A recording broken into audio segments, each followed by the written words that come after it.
Les subventions sont quasiment nulles, et que donc l'essentiel de nos revenus, entre guillemets, ce sont les adhésions, et bon, c'est pour cela que nous vous invitons à renouveler votre adhésion ou à adhérer pour l'année 2026. Ça nous permettra de continuer à fonctionner de façon normale. Ça, c'est la première information. Vous trouverez d'ailleurs à la sortie une petite caisse qui recueillera vos dons. La deuxième information, c'est à propos de la prochaine conférence.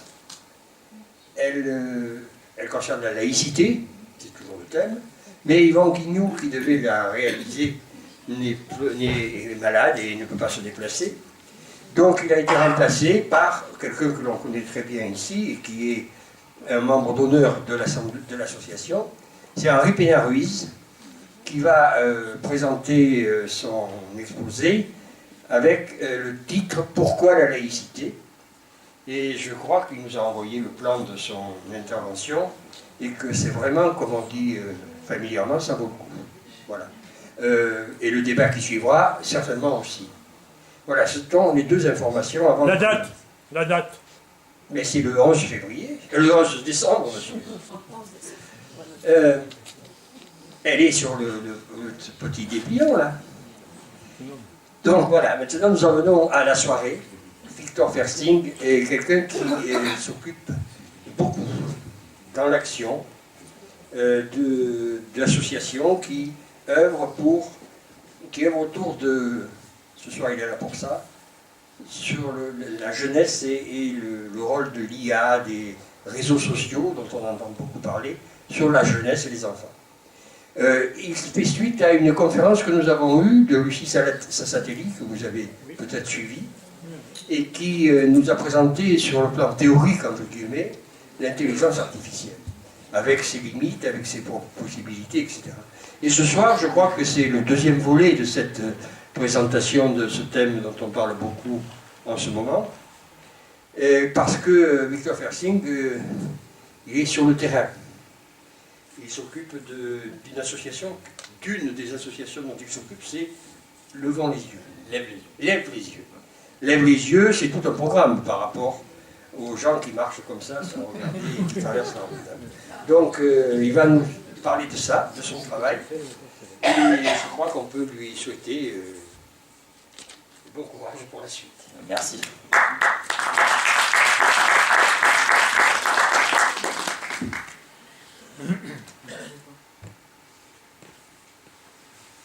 Alors, est-ce que vous m'entendez bien? Très bien. Super, je vais essayer de garder cette distance alors. Alors, merci à tout le monde d'être là. C'est toujours un plaisir de pouvoir échanger sur mon travail et le sujet des technologies numériques et de l'intelligence artificielle. C'est en fait exactement pour ça que je me suis lancé dans cette carrière, entre guillemets, il y a 3 ans.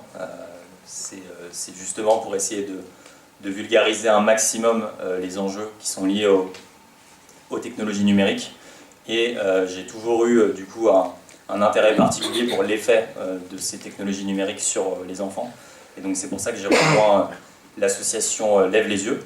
Je fais aussi partie d'une autre association qui s'appelle l'association Tournesol et qui travaille sur l'éthique des algorithmes de recommandation. Donc vraiment les programmes informatiques qui aujourd'hui sont un petit peu les rédacteurs en chef de l'information mondiale, parce que c'est ces programmes qui décident ce qu'on voit sur Facebook, sur Instagram, sur Twitter, et qui du coup génèrent notamment la polarisation de notre sphère publique en fait. Et donc c'est une association qui travaille sur comment ces algorithmes en fait, de recommandation peuvent être gouvernés de manière démocratique, ce qui n'est pas du tout le cas aujourd'hui, vous vous en doutez. Et du coup, en parallèle, effectivement, l'association Lève les yeux, qui, elle, s'occupe plus spécifiquement en fait, de ce qu'on peut qualifier de crise de l'attention, c'est-à-dire le fait qu'aujourd'hui, on a des technologies numériques qui ont été programmées pour capturer l'attention des utilisateurs, pour enfin monétiser cette attention. Et ce, à échelle mondiale, mais du coup, ça, on va pouvoir en reparler. Et donc, en fait, à côté de ça, je suis aussi journaliste, donc je fais J'ai une chaîne YouTube notamment, on peut pas, personne n'est parfait clairement, donc une chaîne YouTube sur laquelle je fais des vidéos de vulgarisation sur ces sujets-là, et j'écris aussi parfois des articles pour certains médias. Voilà. Alors, avant de... Surtout n'hésitez pas si je parle, s'il y a un problème au niveau du son ou autre, mais avant de parler vraiment spécifiquement justement du terrain et de l'expérience que je peux avoir à travers l'association Lève les Yeux, je pense que c'est intéressant de prendre un petit peu de recul pour comprendre justement comment on en est arrivé là, à cette situation dans laquelle en fait on a en fait, des milliards de personnes qui dépendent de technologies qui ne sont pas forcément là pour rendre leur vie meilleure, mais tout simplement pour capter leur attention et la monétiser avec toutes les conséquences que ça peut avoir. Alors, ça c'est... Ah, vous voyez pas le... Ah, mais... J'étais mal branché en fait. Désolé. Super, c'est un peu mieux. Donc, ça c'est la phrase d'un biologiste qui s'appelle E.O. Wilson, qui expliquait qu'en fait, en tout cas pour lui, le problème fondamental de l'humanité, c'est qu'on a des émotions paléolithiques, des institutions médiévales et des technologies divines. Je pense que c'est vraiment un prisme qui peut être intéressant pour étudier justement les problèmes que pose la technologie aujourd'hui et les crises par exemple environnementales auxquelles on est confronté. Il y a un autre intellectuel que j'aime bien qui explique qu'on ne peut pas avoir le pouvoir des dieux sans avoir leur sagesse. Et en gros, ça rentre un petit peu justement dans le même prisme. L'idée, c'est de dire qu'on a aujourd'hui des technologies qui sont extrêmement puissantes et on continue d'en développer de manière très rapide. On le voit tous les jours avec l'intelligence artificielle. Par contre, notre capacité justement à maîtriser les conséquences de ces technologies ne semble pas aller à la même vitesse. On voit beaucoup de progrès du côté de la technique. Par contre, au niveau des qualités morales et éthiques de l'espèce humaine, on a plutôt l'impression que c'est l'inverse qui se passe. C'est notamment nourri, au moins en partie, par justement les algorithmes de recommandation qui ont tendance à, en gros, nous rendre plus émotionnels, nous rendre plus instinctifs et moins réfléchis. Mais du coup, c'est un autre prisme que je trouve intéressant, c'est de se dire, bah voilà, maintenant qu'on développe des technologies qui ont un pouvoir quasi divin, avec notamment l'intelligence artificielle, comment est-ce qu'on fait pour justement augmenter à la même vitesse ou à la même hauteur justement nos qualités morales et éthiques pour maîtriser les conséquences de ces technologies. Alors, je vais prendre un exemple qui peut faire un petit peu peur, c'est celui de la bombe atomique. C'est donc un événement que vous connaissez tous qui en 1945 a vraiment changé pas mal de choses sur le fonctionnement justement de notre monde et qui a été notamment analysé par l'écrivain Gunther Anders, le philosophe Gunther Anders, qui expliquait qu'en fait la bombe changeait tout. Pourquoi ? Parce qu'on était vraiment là face à une technologie divine où en fait avant la bombe, les technologies qu'on déployait, c'était des technologies qu'on pouvait d'une certaine manière, dans une certaine mesure maîtriser, parce qu'en fait on pouvait toujours les expérimenter avant qu'elles aient des implications sur la société réellement. Sauf que quand on passe à des technologies qui sont aussi puissantes justement que la bombe, ce qui se passe, c'est qu'en fait, il n'y a plus d'expérience qui est possible. À partir du moment où on fait exploser une bombe atomique, en fait, ça a des conséquences ravageuses sur la biosphère, sur les espèces qui sont aux alentours, et donc en fait, on sort du champ de l'expérimentation. Et donc ça, c'est particulièrement périlleux, puisque forcément, quand on déploie une technologie, on ne sait jamais exactement quelles vont être toutes les conséquences qui vont être générées en fait, par cette technologie. Et du coup, si on n'a plus de capacité de la tester, de l'expérimenter avant que ça ait des conséquences sur le monde, eh bien on prend beaucoup de risques. Donc voilà, la Gunther Anders, une autre phrase qui dit qu'à partir de la bombe, justement, les expériences sont dépouillées de leur caractère expérimental. Un autre concept qui est développé par Gunther Anders, c'est la notion de décalage prométhéen. Donc, dans le même registre, c'est de dire qu'en fait, on crée des technologies qui sont plus grandes que nous-mêmes. C'est-à-dire qu'on crée des technologies qui dépassent nos capacités de représentation. Donc, Donc par exemple, les conséquences que peut avoir une bombe atomique, bah, c'est quelque chose, même si on sent que ça peut être terrible, mais on a du mal à vraiment se représenter ce que ça implique. Et avec les technologies numériques, on est, à mon sens, dans un registre assez similaire, dans le sens où, on va dire, des réseaux sociaux comme par exemple Facebook, c'est des réseaux sociaux qui en fait ont atteint les 500 millions d'utilisateurs en l'espace de 4 ans, quelque chose comme ça. Et donc en fait, on a du mal à se représenter en fait tous les changements que ça implique, une technologie justement qui se déploie aussi rapidement à une échelle mondiale sur l'humanité. Et avec des niveaux d'utilisation qui sont très élevés, on a aujourd'hui beaucoup de personnes dans le monde qui passent plus de temps sur les écrans qu'en contact avec la réalité, on va dire. Donc le décalage prométhéen, c'est cette manière de dire, voilà, attention parce qu'on crée des technologies qui dépassent nos capacités de représentation et du coup, on risque d'être un petit peu en retard pour comprendre ces technologies, leurs implications et potentiellement pour les réguler. Là, je parlais de Facebook, donc environ 500 millions d'utilisateurs en l'espace de 4 ans. Avec les intelligences artificielles génératives, par exemple ChatGPT, l'application a atteint, il me semble, les 100 millions d'utilisateurs en l'espace de 1 mois. Donc on est vraiment sur une courbe exponentielle de développement. Là où Facebook c'était déjà assez inédit en fait comme développement, avec ces nouvelles intelligences artificielles, ça va encore beaucoup plus vite. Et je pense que ce décalage prométhéen aussi, on l'a au niveau des implications justement des technologies numériques sur notamment les enfants. C'est-à-dire que ça fait maintenant plus de 15 ans en fait que on a voilà, énormément de personnes, des millions de personnes en fait qui ont des smartphones dans le creux de la main avec des technologies, avec les réseaux sociaux qu'on connaît, etc. Et c'est que maintenant on commence justement à se poser la question des conséquences vraiment négatives de ces technologies et qu'on commence à se poser la question de la régulation. Mais en fait, en l'espace de 15 ans, il y a déjà beaucoup de conséquences négatives qui sont déjà arrivées et qui pourront pas être défaites, tout simplement. Alors, dans cette deuxième partie, j'aimerais qu'on parle plus spécifiquement du smartphone, en posant la question qu'est-ce qu'un smartphone?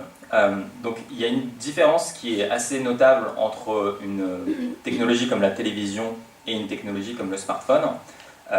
C'est que la télévision, c'est pas un média intelligent dans le sens où quand on regardait la télévision dans les années, alors j'étais pas né, mais dans les années 60-70, la télévision en fait ne faisait qu'émettre un programme et le spectateur regardait le programme télévisé, mais le spectateur n'allait pas émettre lui-même des informations sur son comportement qui allaient être récupérées par les chaînes de télé par exemple.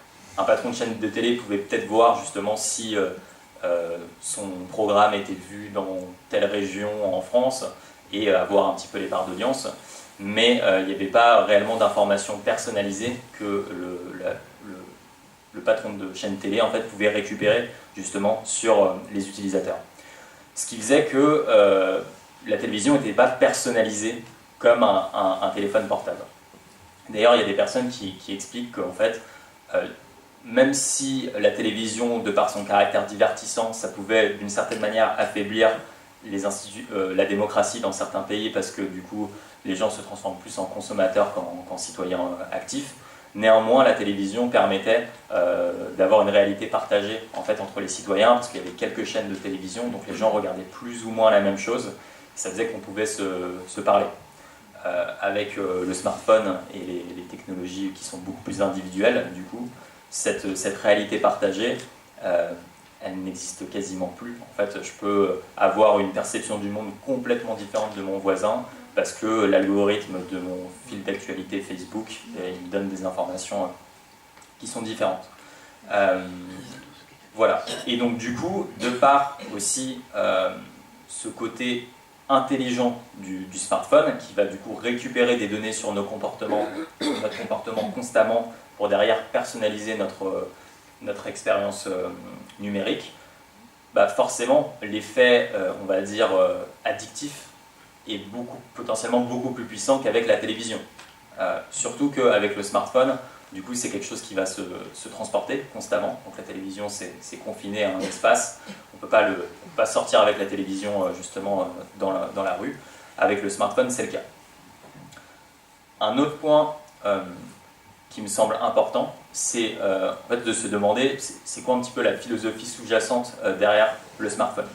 Et alors, je ne sais pas si vous vous rappelez, mais donc, à la sortie du premier smartphone, l'iPhone en 2007, la publicité d'Apple, c'était si vous avez X problème, il y a une application pour ça. Donc, si vous ne trouvez plus votre voiture, il y a une application pour la retrouver. Si vous avez tel problème, il y a une application pour ça, etc., etc. Et donc en fait, le smartphone, d'une certaine manière, c'est cet outil qui dispose en fait de tellement de fonctionnalités.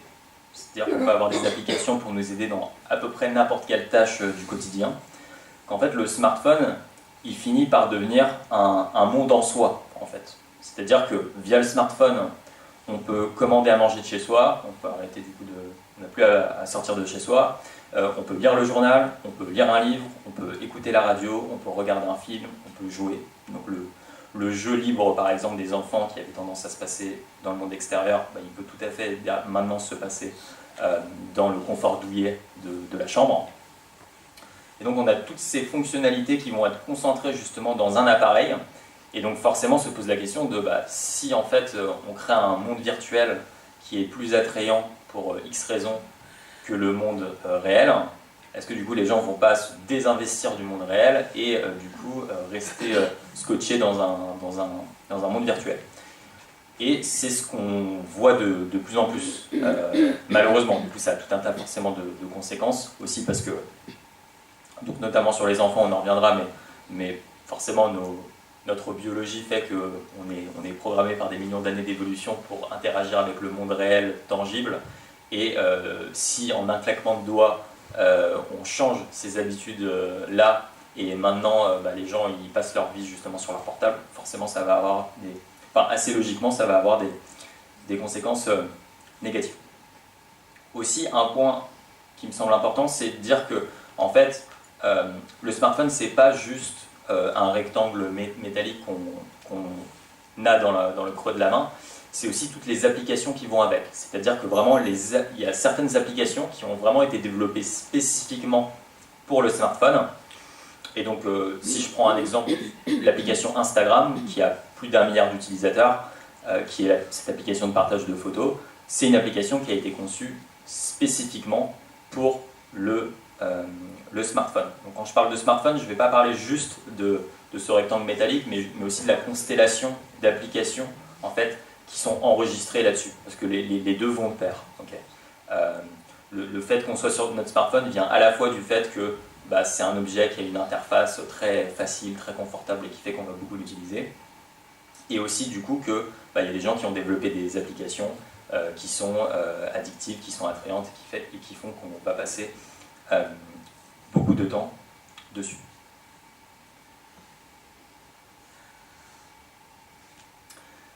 Et donc, le smartphone n'est pas une technologie neutre. Alors, aucune technologie d'ailleurs n'est neutre, même si c'est souvent quelque chose qui est répété par certains chroniqueurs dans les médias. Pour prendre un exemple tout simple, rien que le fait par exemple que sur le smartphone il y ait une caméra frontale, qu'est-ce que ça fait? La caméra frontale en fait, ça incite tout simplement les gens à se regarder dans le smartphone comme on se regarde dans un miroir, et ça développe des formes aussi de narcissisme. Donc via le smartphone et via la caméra frontale, on a eu l'ère des selfies, et qui consiste à se prendre en photo devant n'importe quel endroit.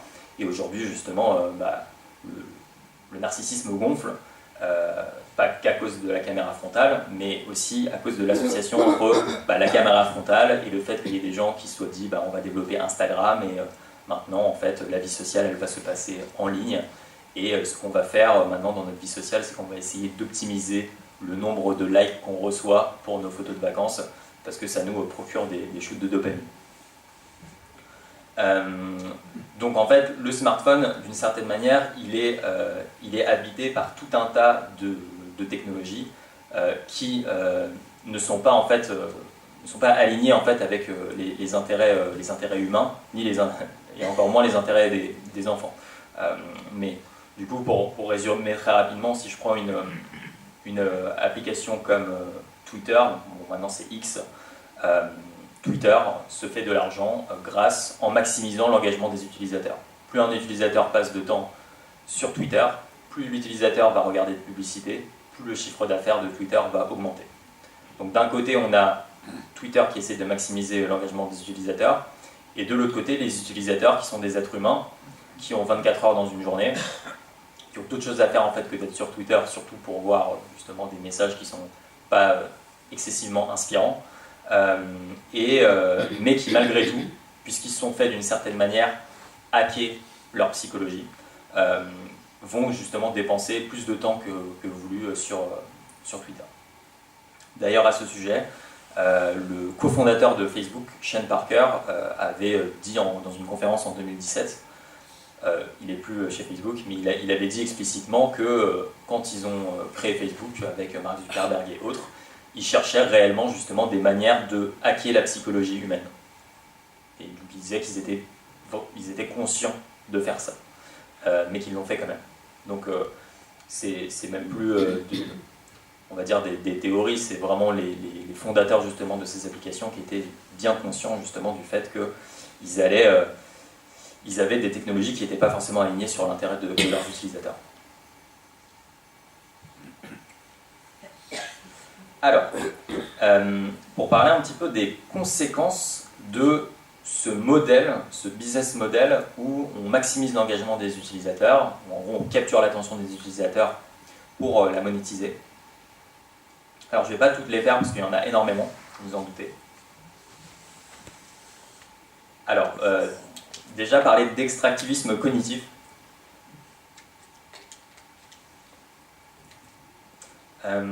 Donc, on connaît, on a déjà vu des images de montagnes, par exemple, où de grandes entreprises justement minières vont aller rechercher des métaux rares et du coup vont dégommer une montagne pour trouver ce qu'ils recherchent. Donc ils vont faire beaucoup de bazar pour trouver un élément particulier qui vont leur permettre de faire tourner leur industrie et d'engendrer du profit. D'une certaine manière, c'est ce qui se passe en fait via les technologies numériques, mais plus avec nos cerveaux. C'est-à-dire, on va chercher à maximiser justement le temps d'engagement de l'utilisateur. Donc pour ça, on va développer tout un tas de moyens et de techniques psychologiques pour faire ça. Et une fois qu'on a justement récupéré ce temps d'attention d'utilisateur tant désiré, et derrière, on laisse un petit peu le cerveau de l'utilisateur en champ de ruine. Donc un exemple tout simple, ça serait, voilà, j'ai passé en fait 5 heures aujourd'hui sur TikTok, alors que j'avais plein de trucs à faire, et du coup j'ai vraiment perdu ma souveraineté attentionnelle d'une certaine manière. C'est-à-dire que je ne suis plus capable de faire exactement ce que je veux faire. Donc dans ce cas-là, ça provoque de l'anxiété. Une autre conséquence, ça va être sur nos facultés cognitives. Donc là, ça c'est une expérience qui a été réalisée, donc qui est vraiment très intéressante. En gros, on a demandé à des étudiants de passer un examen. Il y avait une situation dans laquelle les étudiants passaient l'examen sans téléphone portable. Il n'y avait pas de téléphone portable dans la pièce. Un autre dans lequel en fait le téléphone portable était éteint dans un sac ou dans la poche des étudiants. Et il y avait un autre cas où le téléphone était tout simplement posé sur la table et allumé. Et en fait, ce qu'on a découvert, du coup, c'est que même si un téléphone est éteint dans le sac ou dans notre poche, en gros, ça va quand même diminuer nos facultés cognitives. Donc l'hypothèse derrière, c'est qu'en fait, à partir du moment où on sait qu'il y a la proximité physique justement d'une technologie numérique, il y a une partie en fait de notre attention qui va s'orienter vers ça. On parle souvent en anglais de FOMO pour Fear of Missing Out. Voilà, on peut très bien recevoir un message ou un like sur Instagram ou autre, et du coup, notre cerveau ne peut pas s'empêcher justement de consacrer de l'énergie justement à cet objet.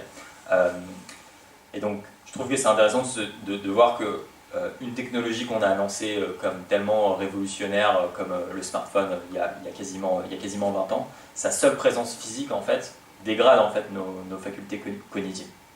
Donc ça c'est un point qui me semble très important.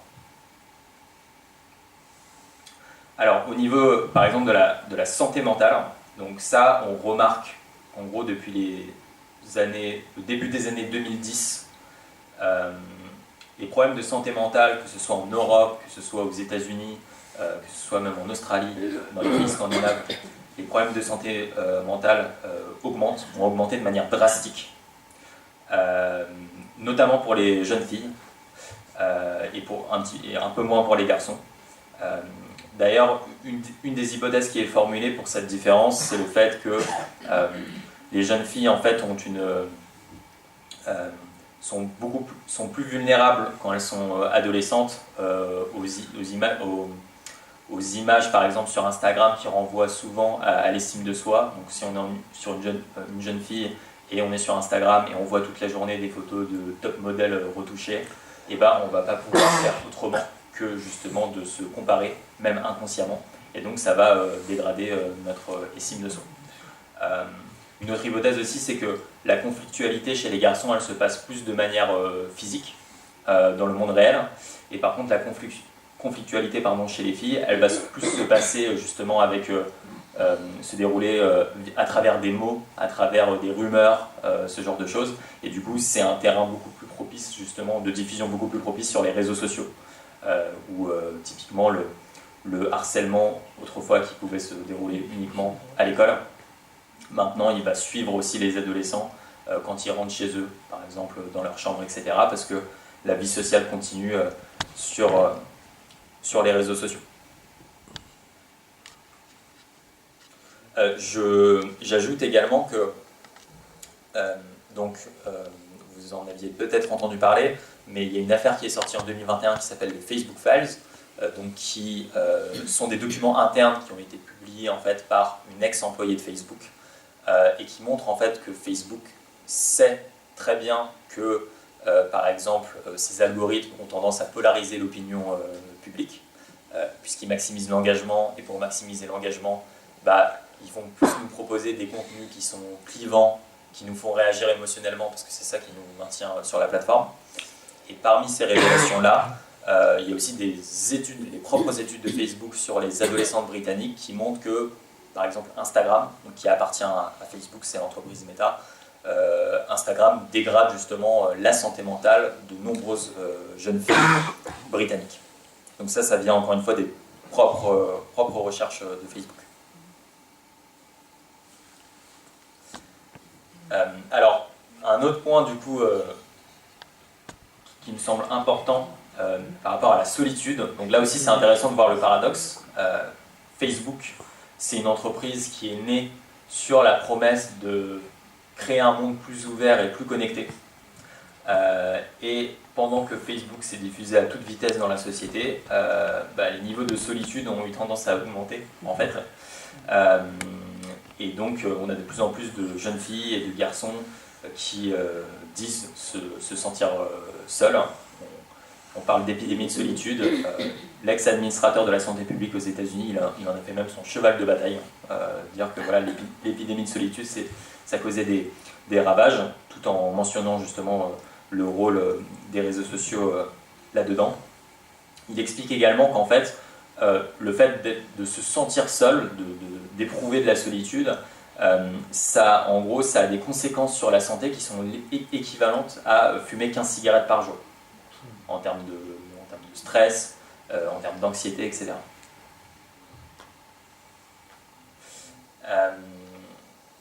Alors, la réification. Donc, par réification, j'entends vraiment le fait que, j'aurais peut-être pu choisir le mot aussi marchandisation, mais le fait est que dans le business model des réseaux sociaux, c'est ça aussi qui est intéressant et qui est différent par rapport à des entreprises classiques.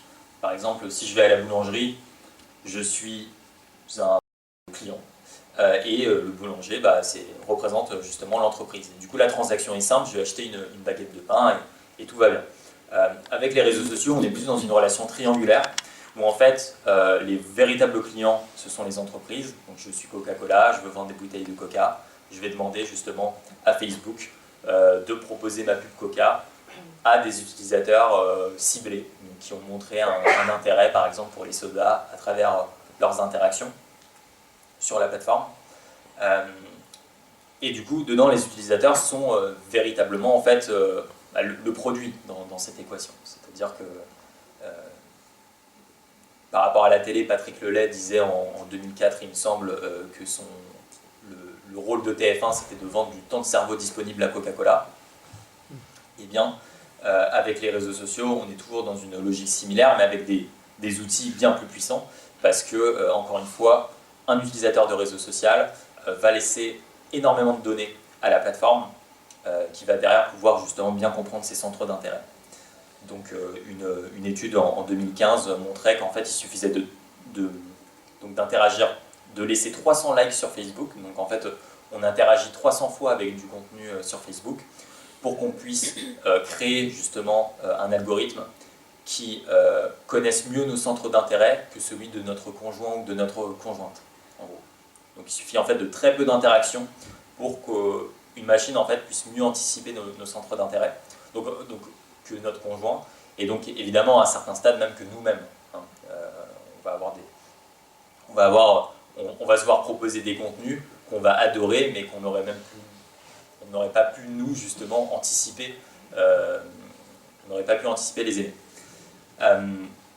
Donc j'en reviens à cette histoire de réification, c'est que du coup, en prenant l'habitude justement d'interagir sur ces réseaux sociaux, d'une certaine manière, nos interactions sociales, elles deviennent marchandisées.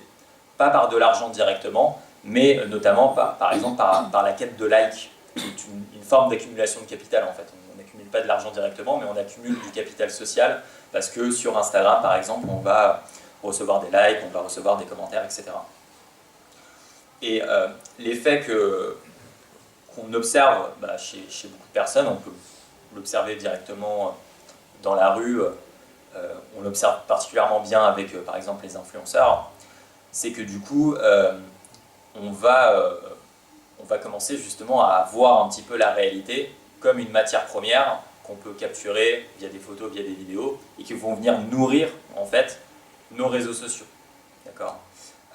Et donc, par exemple, si vous voyez les gens qui, dès qu'ils vont au restaurant, vont tout de suite prendre une photo de leur plat pour derrière la mettre sur les réseaux sociaux. Aujourd'hui, il y a des gens qui vont plus au restaurant pour prendre des photos et nourrir leurs réseaux sociaux que pour manger réellement justement le plat. Et donc là, dans ce cas de figure, en fait, la réalité d'une certaine manière devient, c'est moins une fin en soi, mais c'est plus un moyen qu'on va justement essayer d'extraire et qui va venir nourrir en fait un peu notre double digital, puisque du coup notre profil sur Instagram par exemple c'est un peu notre avatar numérique, et parfois on met plus d'importance justement sur cet avatar numérique que sur juste l'expérience qu'on a de la réalité au quotidien. Donc voilà, donc ça pour moi aussi c'est justement un des effets du fait de s'accoutumer justement à des réseaux sociaux, à une vie sociale qui est vraiment marchandisée justement par ces réseaux sociaux. Alors j'aurais pu parler d'autres effets, je vais peut-être en rajouter un autre. Donc j'ai coécrit je ne l'ai pas mentionné, mais j'ai coécrit un livre récemment qui est sorti il y a 1 mois et demi, qui s'appelle La chaise tue et qui parle de la crise de la sédentarité. Et donc en fait, en l'espace de 40 ans par exemple, les enfants ont perdu 25% de leur capacité cardiovasculaire. C'est-à-dire que pour faire un 600 mètres, ils mettaient 3 minutes il y a 40 ans, maintenant ils mettent 4 minutes. Donc je ne dis pas que les technologies numériques sont les seuls responsables de cet effet, mais par contre ça y participe, tout simplement parce qu'on ne peut pas être sur TikTok et jouer en foot en même temps. Donc ça veut dire que si notre vie elle est de plus en plus consacrée à être sur les écrans, généralement ça va être du temps sédentaire. Donc ça c'est quelque chose d'essentiel à analyser, sachant que en plus de ça, l'école ça reste une institution qui est extrêmement sédentaire, où on est sur des chaises toute la journée, et donc très rapidement, en fait, on peut se retrouver face à des enfants qui bougent quasiment pas de la journée. Donc ça, c'est un très très gros enjeu, et du coup, il faut absolument trouver des alternatives à ça, mais j'en parlerai un peu plus à la fin de la présentation. Je vais boire un tout petit peu d'eau.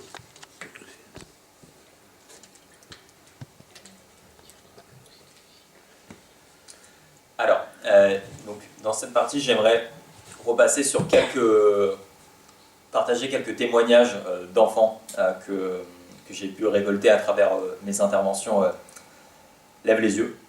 J'ai essayé de sélectionner celles qui sont représentatives. Évidemment, tous les enfants que je croise ne sont pas complètement accros aux écrans, aux réseaux sociaux, etc., etc. Mais ça reste un véritable phénomène d'ampleur, sachant qu'aujourd'hui, en fait, les réseaux sociaux et les écrans sont tellement omniprésents que pour certains enfants, ça peut même être pire de ne pas être dessus, puisque comme tous les copains sont dessus, en fait, si individuellement, on a la force mentale héroïque de résister à l'attrait de TikTok, par exemple, après, on risque de se trouver seul aussi. Donc c'est là aussi où ces technologies sont piégeuses. Alors, donc ça c'est une adolescente en 4e qui m'a expliqué que TikTok c'était horrible, qu'elle utilisait ça tout le temps, mais que c'était quand même horrible. Et donc pour rebondir sur ce que j'ai dit, il y a une étude intéressante qui a été réalisée sur des étudiants américains. En fait, on a demandé aux étudiants combien ils seraient prêts à recevoir comme somme d'argent pour supprimer TikTok de leur portable. Ils ont dit, grosso modo, si vous nous donnez $30 par mois, ok pour supprimer TikTok. Et puis après, on a changé la question et on leur a demandé combien est-ce que vous serez prêts à être payés pour que TikTok n'existe plus. Plus de TikTok nulle part. Et là, ce qu'ils ont répondu, pour une bonne partie d'entre eux, c'est qu'en fait, ils seraient prêts à payer, ils seraient pas prêts à recevoir l'argent, ils seraient prêts à payer eux-mêmes en fait, pour que TikTok soit complètement supprimé. En gros. Et du coup, ce qui a été justement développé par l'étude, c'est de dire voilà, que, en gros, il y a ce piège qui fait que, en fait, même si on retire une valeur négative en étant utilisateur de TikTok, le fait de ne pas être dessus, c'est encore plus négatif parce que du coup, il y a cet effet de pression sociale. Et donc c'est une étude très intéressante en fait, pour aussi imaginer des manières en fait, de sortir de ces pièges numériques et qui met bien le doigt sur le fait que notre rapport aux écrans et aux technologies numériques, donc c'est vraiment un problème qui est d'ordre collectif et donc il faudra le résoudre justement de manière collective. Alors, ça c'est un autre collégien qui m'a expliqué qu'il avait des notifications dans la tête. Donc moi j'en ai conclu en fait que donc il utilise beaucoup son téléphone avant de dormir, ce qui est le cas de beaucoup de jeunes. Donc ça c'est aussi un des effets les plus évidents des écrans, c'est qu'en fait ça va diminuer le temps de sommeil, et forcément diminution du temps de sommeil, dégradation de la santé mentale, de la motivation, etc.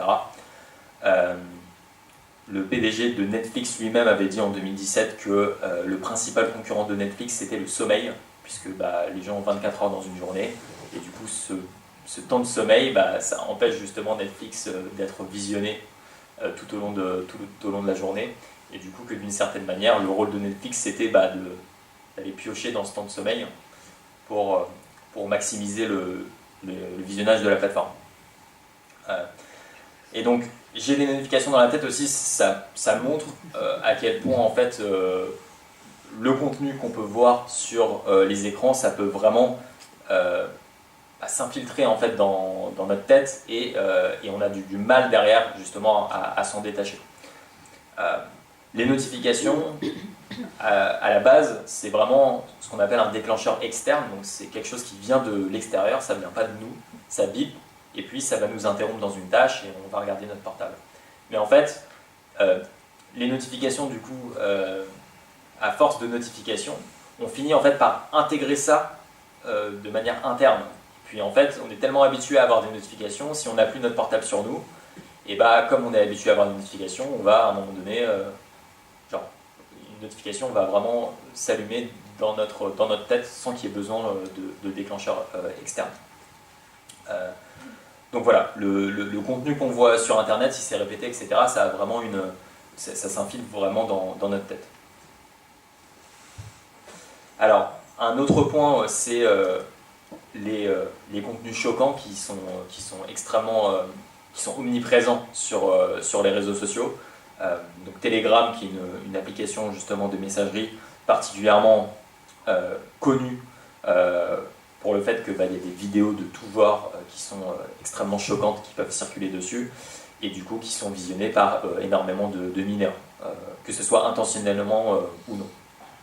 Et c'est là aussi où on peut voir justement le monde numérique comme une sorte de territoire encore non régulé, parce qu'il n'a pas encore été assimilé par les sociétés occidentales notamment, et donc on peut assez facilement aussi le comparer à une sorte de Far West numérique, dans lequel il n'y a pas vraiment de règles, mais pourtant les enfants beaucoup d'enfants justement sont dans ce Far West. L'influence aussi, justement, on parlait de réification tout à l'heure, mais l'influence des influenceurs sur ces plateformes, dont l'une des principales philosophies quand même, c'est juste de gagner de l'argent, c'est pas sans conséquence aussi sur la conception, la philosophie de vie qu'on vont développer justement certains enfants. Et du coup, voilà un collégien à qui j'essaie de donner des conseils justement d'activités alternatives à faire par rapport aux écrans. Et un collégien qui m'a dit ça sert à quoi en fait de sortir dehors sans argent. Et ça, une hypothèse, ça serait de dire que c'est vraiment la conséquence d'être en permanence dans des environnements marchands, où même en fait notre vie sociale a basculé dans un environnement marchand où on va recevoir beaucoup d'informations de la part d'influenceurs qui essayent justement de nous faire miroiter la vie rêvée, qui passe par la consommation d'objets de luxe, par exemple. Alors, un autre point que j'aimerais rajouter rapidement, parce que je vais essayer de me dépêcher, sinon je n'aurai pas le temps de terminer, c'est donc une collégienne aussi qui m'a expliqué que c'était pour elle gênant de parler en vrai. Elle expliquait que c'était gênant de parler en vrai. Donc ça aussi, quand on passe plus de temps en fait de notre quotidien sur les écrans que dans la réalité, forcément on se déshabitue à interagir avec le monde réel, on s'habitue à interagir avec le monde virtuel. Et en fait la communication via les smartphones, via les réseaux sociaux, elle passe beaucoup par les messages. Et en fait, les jeunes souvent aiment bien parler par message, par texto, notamment parce que, les adultes aussi d'ailleurs, mais notamment parce que ça nous donne du contrôle sur ce qu'on dit, en fait. Donc si quand je vous parle là comme ça en face à face, je ne peux pas éditer ce que je dis, je ne peux pas complètement revenir sur chaque chose que j'ai dit, je ne peux pas vraiment attendre trop longtemps avant de parler. Par contre, si je parle par message, je peux réfléchir à ce que je vais dire, je peux éditer mon message, etc. etc. Et du coup, ça donne du contrôle sur ce qu'on dit. Mais ça donne du contrôle dans le monde virtuel, mais du coup, ça me fait perdre la maîtrise de la conversation spontanée en vrai, la conversation incarnée, etc. Et donc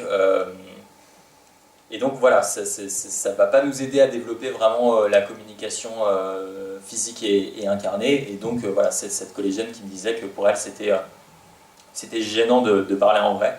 Pour moi, c'était quelque chose d'assez révélateur, et c'est quelque chose que j'ai tendance à constater justement quand je parle aux jeunes. Alors un point aussi que je souhaite souligner, c'est que très souvent, évidemment, les situations dépendent complètement des classes sociales que je rencontre. Parfois, c'est les quartiers nord de Marseille où les gens sont forcément beaucoup plus défavorisés et donc subissent beaucoup plus l'impact des écrans que les classes favorisées, pour différentes raisons. Quand c'est des familles nombreuses, pour les mères de famille par exemple, c'est très difficile de gérer tout le monde, donc donner un portable, c'est la solution de facilité, on ne peut pas toujours leur en vouloir. Aussi, l'addiction aux écrans, c'est pas seulement le fait que les applications qu'on utilise sont extrêmement attrayantes et addictives, c'est aussi parce on est dans l'incapacité de se connecter à autre chose. Donc en fait, si je vis dans un quartier avec aucune infrastructure sportive, énormément de voitures, donc du danger à chaque coin de rue, donc on ne peut pas jouer, etc., etc., ça devient d'autant plus facile en fait de se replier chez soi avec des écrans. Donc voilà, il y a des grosses disparités par rapport à ça, mais je souhaite souligner quand même que pour la majorité justement des collégiens par exemple que je rencontre, il y a quand même une conscience du fait que ces écrans posent des problèmes. On n'est pas... voilà, il n'y a pas vraiment de... Il y a parfois un peu de déni, forcément, qui n'en aurait pas par rapport à ce sujet.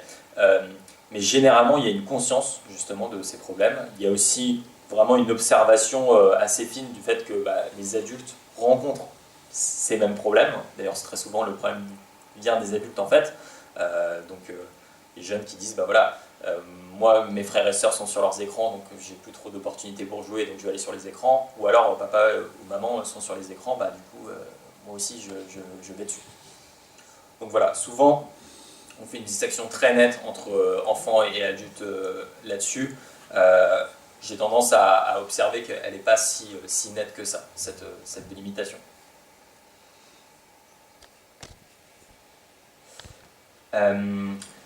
Oui, et dernière en fait conséquence, mais qui est plus collective, on en a un petit peu parlé, c'est vraiment que aujourd'hui, ces technologies numériques, elles nous empêchent de faire sens d'un monde qui est de plus en plus complexe.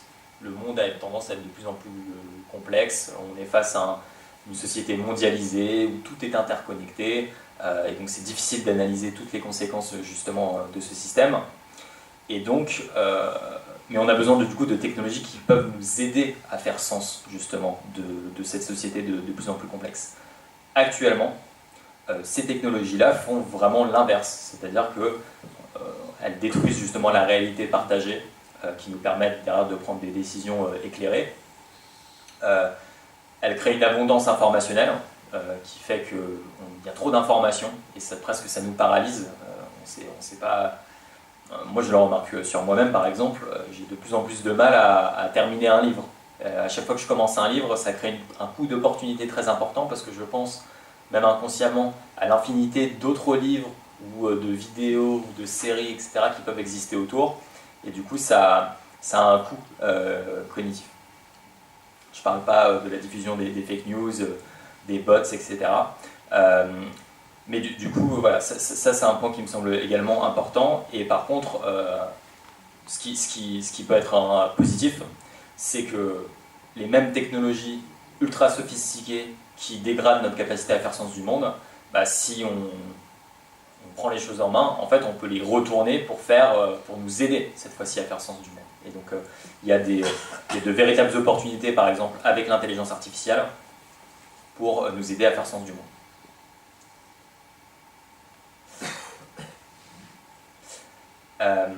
Alors, je vais essayer d'être un peu plus rapide. Donc là, ce dont j'ai parlé, c'était vraiment la première vague de l'intelligence artificielle, c'est-à-dire les intelligences artificielles de recommandation, encore une fois, qui sélectionnent vraiment le contenu qu'on regarde sur les réseaux sociaux, par exemple, et donc qui créent l'addiction, la polarisation, la dépendance, et qui ont toutes ces conséquences négatives qu'on vient de voir. La deuxième vague de l'intelligence artificielle, qui est celle qui a débuté, je dirais, en fin 2022 avec ChatGPT, c'est les intelligences artificielles génératives qui, cette fois-ci, créent du contenu. D'accord ? C'est plus seulement des intelligences artificielles qui sélectionnent du contenu parmi un amas de données, mais elles vont vraiment créer du contenu. Et notamment dans ces intelligences artificielles, il y a les intelligences artificielles affectives. Donc ça va être les chatbots auxquels on va parler et qui nous servent de thérapeutes, qui nous servent d'amis ou qui nous servent d'amants.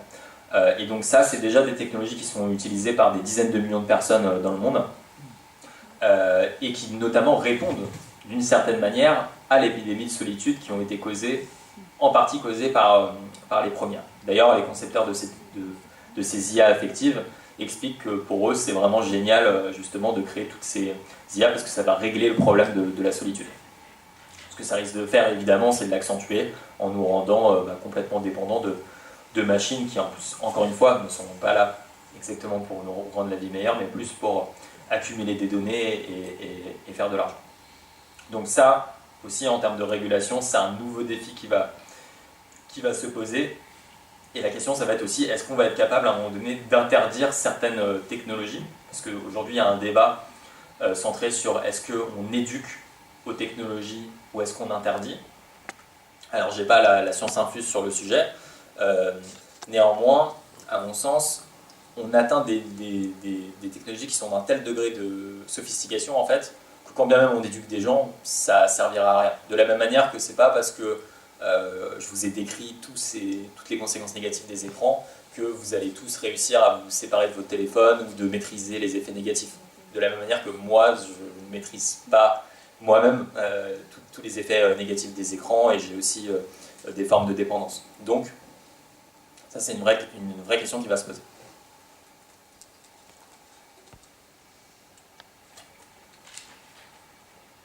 Alors, pour terminer, j'aimerais parler de quelques solutions, des initiatives qui sont porteuses d'espoir pour justement affronter ces défis importants. Donc déjà, que le terme de régulation cesse d'être un gros mot. Je pense que, donc de la même manière que les industries du tabac, les industries des énergies fossiles, etc., vont cesser justement d'essayer de maintenir le doute sur les conséquences négatives de leur technologie pour éviter d'être régulées. Les entreprises de la tech, les grosses entreprises de la tech font en fait exactement la même chose. Et donc, et de la même manière qu'on a régulé l'industrie du tabac, les industries des énergies fossiles, etc., et ben, à un moment donné, il va falloir dire que c'est pas, on ne retourne pas en Union soviétique sous Staline si on régule en fait des entreprises qui sont complètement en roue libre et qui déploient leur technologie à une vitesse folle sans vraiment d'égard pour les conséquences sociétales. Donc, le sujet de la régulation est extrêmement important. Une manière de réguler, ça serait par exemple de créer une taxe sur l'engagement sur les réseaux sociaux. Donc par exemple, aujourd'hui, les réseaux sociaux gagnent toujours plus d'argent si vous passez plus de temps sur les réseaux sociaux. Ça crée une incitation un peu perverse. On pourrait faire l'inverse et dire, en fait, plus les utilisateurs de votre plateforme passent de temps sur votre réseau social, plus vous allez payer une taxe. Et du coup, ça désincite justement les plateformes à créer des plateformes addictives et ça va avoir tendance à les remettre au service justement des utilisateurs. Ça, c'est un exemple parmi tant d'autres. Alors, il y a la question de la protection, particulièrement pour les jeunes, mais pour tout le monde.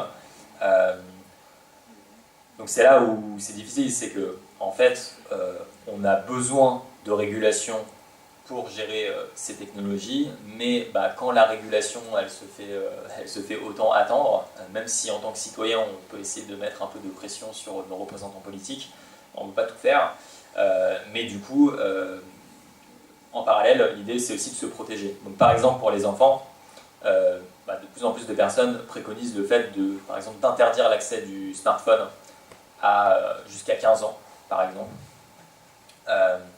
D'interdire l'accès aux réseaux sociaux avant 16 ans, c'est ce que l'Australie justement a fait, c'est de plus en plus discuté même en France. Et puis après, c'est tirer les enseignements des études par exemple qu'on a pu voir, donc en fait le téléphone portable, quand il est justement peuplé par ces technologies extractives, il faut essayer de s'en détacher en fait le plus possible. Donc en fait réapprendre, je dis ça au hasard, mais réapprendre à sortir de chez soi et à aller marcher, faire une balade sans avoir de téléphone portable. Est-ce qu'on a besoin d'être constamment justement disponible et du coup vulnérable aux messages de n'importe qui sur la planète ou de n'importe quelle application en fait. Tout ça cumulé, ça crée aussi une tension cognitive, une surcharge informationnelle qui est aussi responsable justement de la hausse de l'anxiété. Donc voilà, ça, il y a tout un tas de choses à faire. pour le coup, moi j'ai créé, donc, ça je donne des conseils à travers l'association Lève les yeux là-dessus, et j'ai créé là très récemment, je vais faire une première version avec la fac Aix-Marseille, un jeu de cartes justement sur le sujet de comment en fait on préserve son attention dans un monde numérique dérégulé. Et l'idée, voilà, c'est d'aider aussi les étudiants justement, ou même les adultes en général, à mieux préserver leur attention. Quelques règles qu'on pourrait imposer autour des IA affectives, qui sont vraiment la technologie qui se diffuse extrêmement rapidement et avec des conséquences encore plus importantes que pour les réseaux sociaux. Pardon. Hop.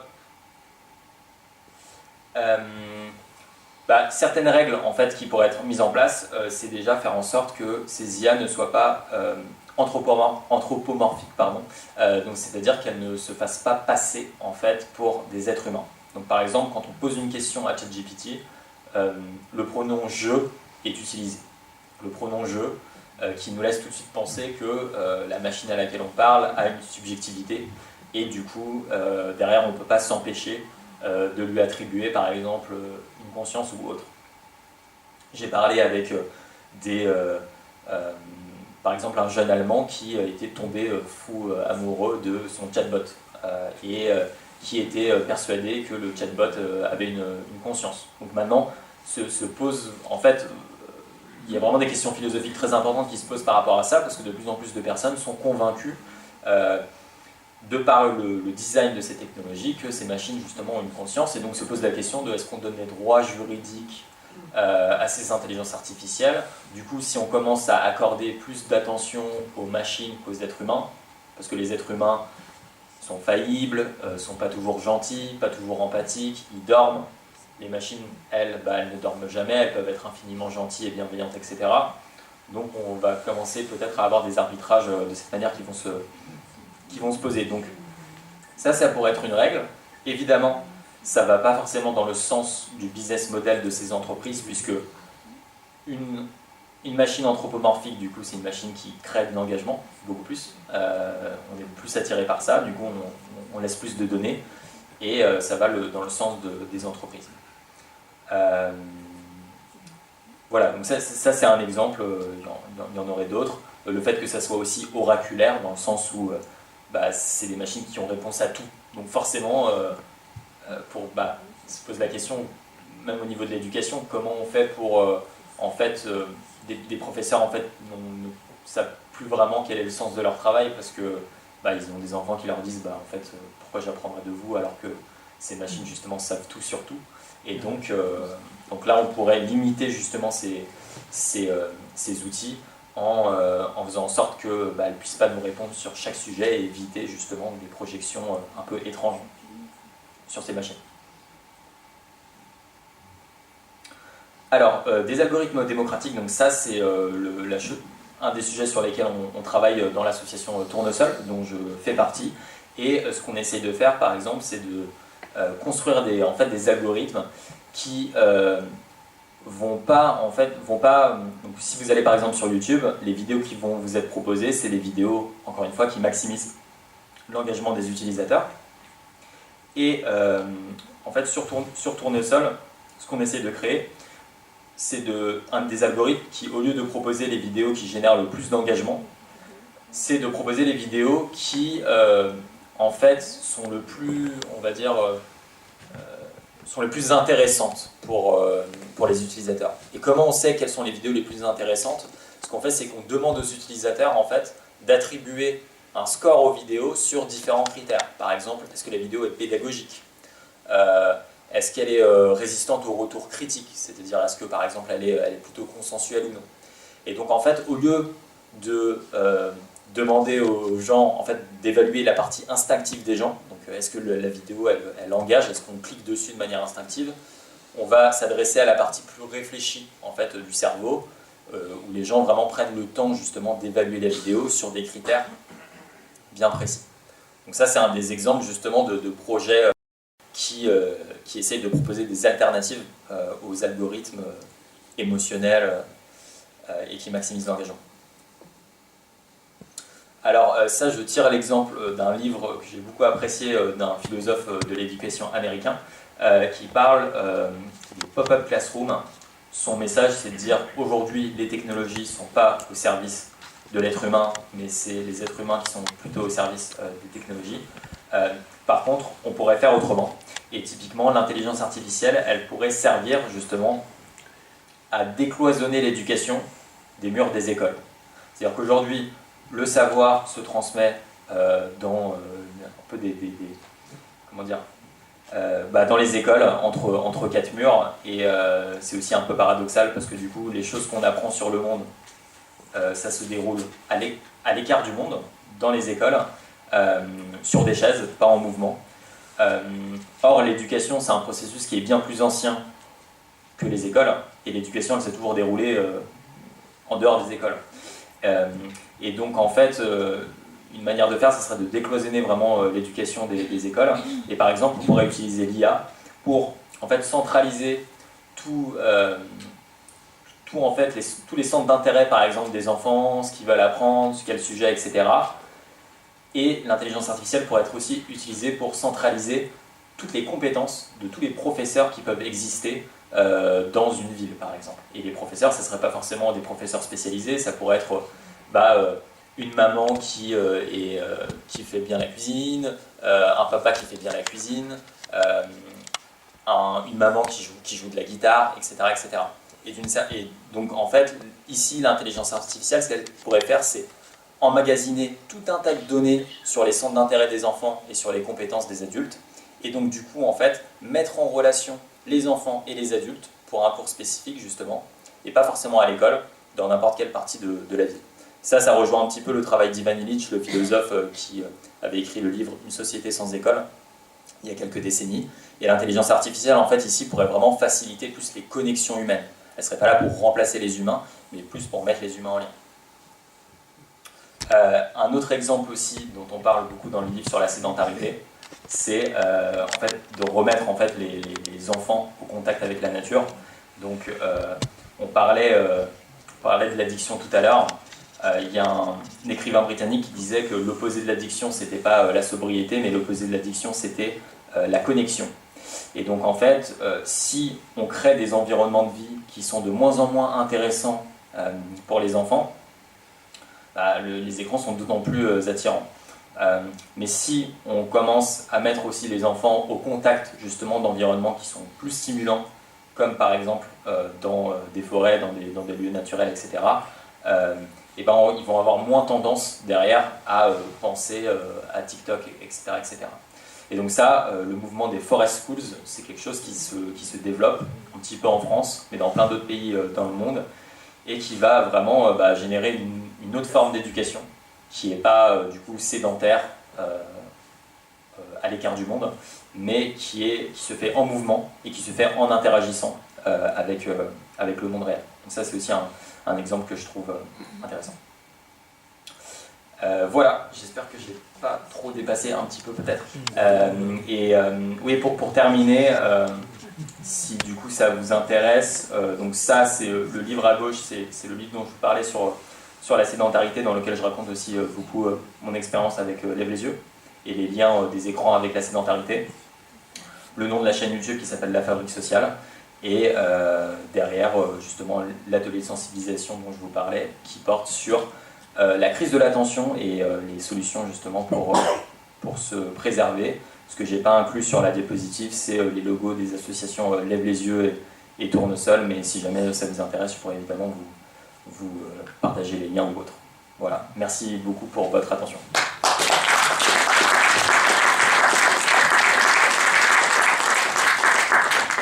On remercie Victor Fersing, et pour ceux qui avaient assisté à la conférence de Lucie Satelli le 16 octobre, je crois que cette conférence était tout à fait complémentaire de cette première conférence. Les deux volets, on regrette simplement une chose, c'est que ça n'ait pas eu lieu successivement dans la même période. Mais c'était justement tout à fait adapté à ce que l'on avait entendu sur l'intelligence artificielle et ses aspects théoriques. Voilà. Maintenant, je vous laisse la parole. Et voici des questions. Oui, Juste un petit bémol par rapport justement à Lucille Sassatelli, professeure d'université, spécialiste de l'IA. Vous avez dit que l'IA était empathique. Non, l'IA n'est pas empathique. Et d'ailleurs, le professeur avait donné un exemple de cet adolescent suicidaire qui avait créé un ami sur ChatGPT. Et si l'ami avait été empathique, vous voyez, comme un psychiatre, un pédopsychiatre, psychanalyste, eh bien, il l'aurait incité à ne pas se suicider, ce que ChatGPT, l'ami en question, a fait. Ça, c'est un premier point. Ensuite, vous avez utilisé un terme intéressant, c'est réification. En latin, reis, c'est chose, la réification. Et effectivement, que ce soit l'IA, que ce soit les réseaux sociaux, le but est de transformer les gens, de manipuler les gens. Et pour quelle raison? Mais vous l'avez dit de manière transversale, c'est-à-dire qu'il s'agit de faire de l'argent, tout simplement. Plus les gens seront stupides, plus ils seront réifiés, plus on fera de l'argent. Et pourquoi? Parce qu'on est dans un système capitaliste, avec ce problème de baisse tendancielle du taux de profit, et qu'il faut en permanence faire du profit, tout simplement. Alors c'est très bien ce que vous faites, hein. Attention, c'est très très bien, il faut continuer, mais il est évident que réguler, etc., ils vont vous dire oui, oui, mais je crains qu'ils ne fassent non, non, voyez-vous, c'est, voilà, ce système, tant qu'on ne s'en prend pas au système, eh bien les choses, oui, c'est encore, ce sont des machines qui sont terribles, hein, qui transforment les gens en rien du tout, ils n'ont plus de cerveau. Et enfin, c'est très bien que des adolescents, j'étais professeur moi-même, hein, soient conscients, que vous rencontriez des adolescents conscients. Mais moi, j'ai vu tout récemment dans une salle d'attente médicale une maman qui donnait un téléphone à un tout petit enfant de 2-3 ans pour qu'il reste tranquille. Vous voyez? Donc on regrette qu'il n'y ait pas davantage d'ailleurs de parents, de jeunes parents dans la salle, parce que ce sont eux qu'il faudrait déjà rééduquer.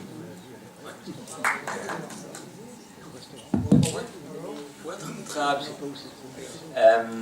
Mais oui, déjà sur le point de l'empathie, j'acquiesce totalement. Un des soucis en fait justement avec ces technologies, c'est que le fait que ça soit réellement empathique ou pas empathique finalement, ça n'a plus vraiment d'incidence sur les utilisateurs. Tant que l'utilisateur en fait va projeter l'empathie sur la machine, le tour est joué d'une certaine manière.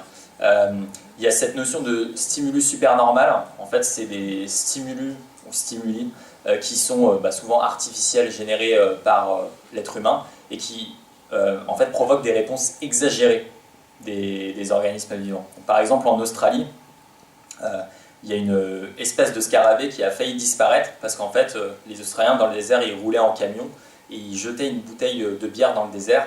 Et en fait, la bouteille de bière, elle avait un peu l'apparence d'un scarabée femelle, mais juste en beaucoup plus gros et du coup beaucoup plus attirant. Et donc en fait, les scarabées mâles, ils n'arrêtaient pas de se poser sur la bouteille de bière pour essayer de copuler avec, mais du coup, ils n'y arrivaient pas. Et même, ils étaient tellement attirés qu'en fait, ils restaient en fait au soleil, ils finissaient même par cramer.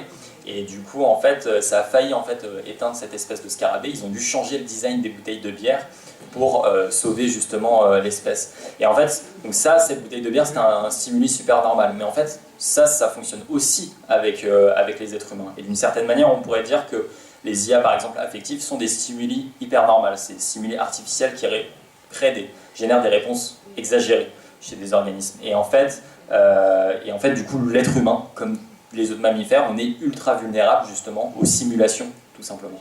Et des simulations qui sont vraiment justement pensées et travaillées par des entreprises trillionnaires pour que la simulation soit la plus attractive possible. Et donc en fait, malheureusement, parfois, que ce soit vrai ou non, en fait, dans tous les cas, les conséquences en fait sont terribles, quoi. Voilà. Une autre intervention? Monsieur?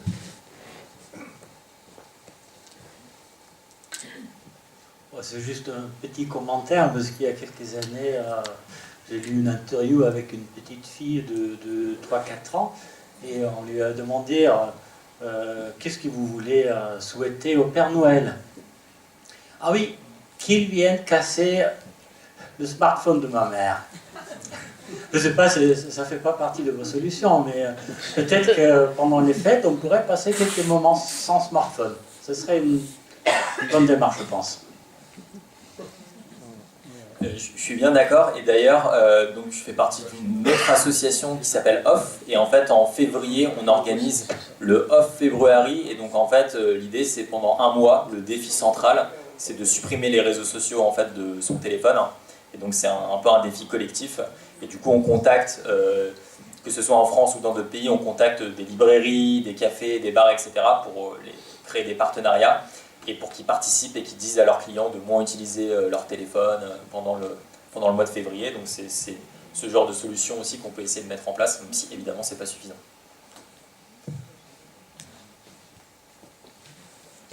Merci. Oui, en dehors de l'arrivée de l'intelligence artificielle, hein, on peut imaginer que cette technologie est arrivée aussi avec l'urbanisation. La forte urbanisation, nous sommes maintenant un pays urbain. La ruralité n'existe pratiquement plus, il reste quelques agriculteurs, et donc il y a une perte de contact avec la nature, avec ce qu'on mange, etc., etc. Et je pense que ça, c'est aussi lié. Complètement. Non, pour rebondir très rapidement, il y a un chercheur qui vient de Saint-Étienne, il me semble, Anthony Galuzzo, qui a écrit ce livre qui s'appelle La fabrique du consommateur, et qui disait que l'une des caractéristiques de la société de consommation, c'était la mise à distance des processus de production. Donc on entre dans un magasin et c'est comme si le produit il était apparu sur l'étagère de manière magique, alors qu'en fait il y a tout un processus de production qui souvent a des conséquences négatives sur la biosphère, sur des travailleurs qui vivent dans des conditions précaires, etc. Et l'intelligence artificielle ne déroge pas à la règle, puisque quand on pose une question à ChatGPT, on a l'impression que la réponse tombe magiquement, mais en fait derrière il y a des data centers qui polluent, il y a des travailleurs du clic, etc. etc. Et en fait, quand vous parlez d'ateliers de sensibilisation, de l'école dans la forêt, bon, c'est déjà une bonne démarche, mais en fait, ce n'est que des instantanés. On ne vit plus avec la nature. On va voir la nature, là, pendant 2-3 heures, on va toucher des arbres, regarder des feuilles, mais on ne vit pas tous les instants comme notre génération a vécu. Et c'est donc, il faut aller plus loin.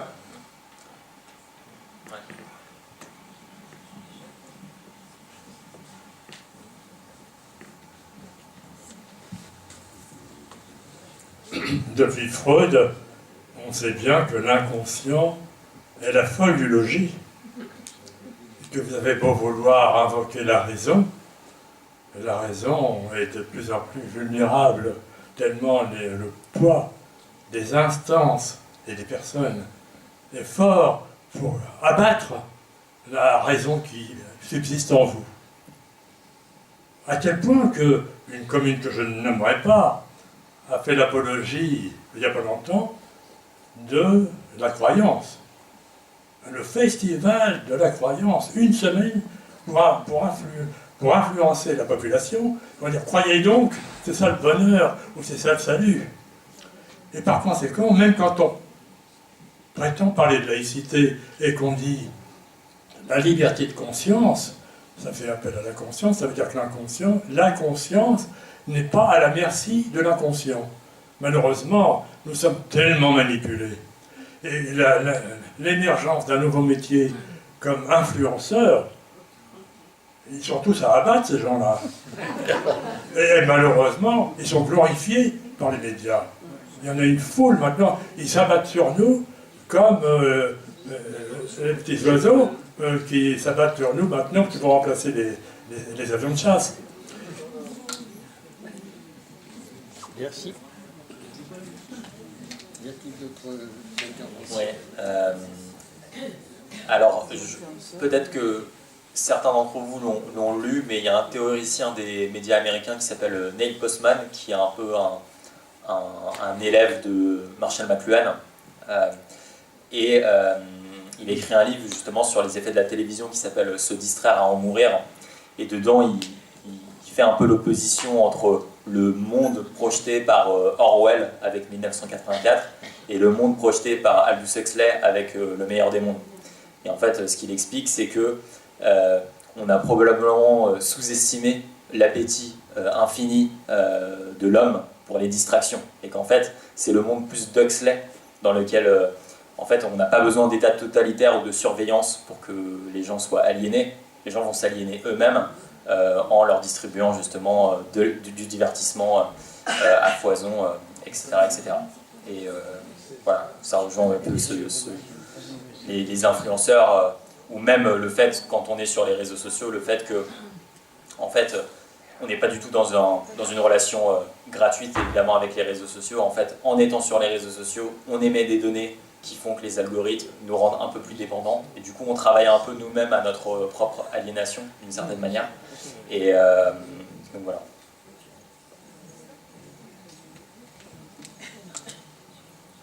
Alors, et les fausses nouvelles et les personnages qu'ils inventent, qu'on place dans des situations comme s'ils existaient, ça ne veut dire rien. Il y a ça aussi. Les fake news, les fausses nouvelles, Oui. les personnages, on place tel personnage dans une situation d'avant-guerre ou de guerre longtemps.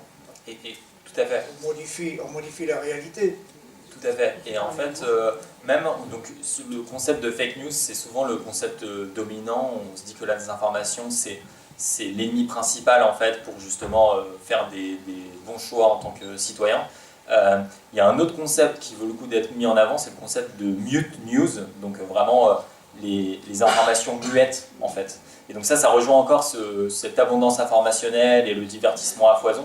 C'est qu'en fait, par exemple, quand il y a le nouveau rapport du GIEC qui est sorti en 2021, il y avait le transfert de Lionel Messi au PSG en même temps. Et du coup, le rapport du GIEC qui alertait sur les conditions de l'existence de la vie en fait, sur Terre, il a été effacé pour justement que les médias parlent du transfert de Lionel Messi, qui est un joueur que j'admire beaucoup, certes, mais voilà, il y a juste des informations importantes qui sont en fait tout simplement noyées et qui nous empêchent en fait de prendre des décisions saines pour notre société. Il n'y a plus d'intervention. Simplement, je voulais dire que, à propos de ce que vous nous avez présenté comme solution, c'était très intéressant, effectivement. Mais quand on voit, comme vous nous l'avez présenté aussi, la brochette de milliardaires qui a fait allégeance au président dont les fake news sont le squelette, si je peux arrêter ça. Eh bien, je me dis que le combat sera difficile. Voilà. Je vous remercie. S'il n'y a plus de questions. Rendez-vous le 11 décembre. N'oubliez pas. Le 11 décembre, avec Henri Pénariz. Au revoir. Merci beaucoup.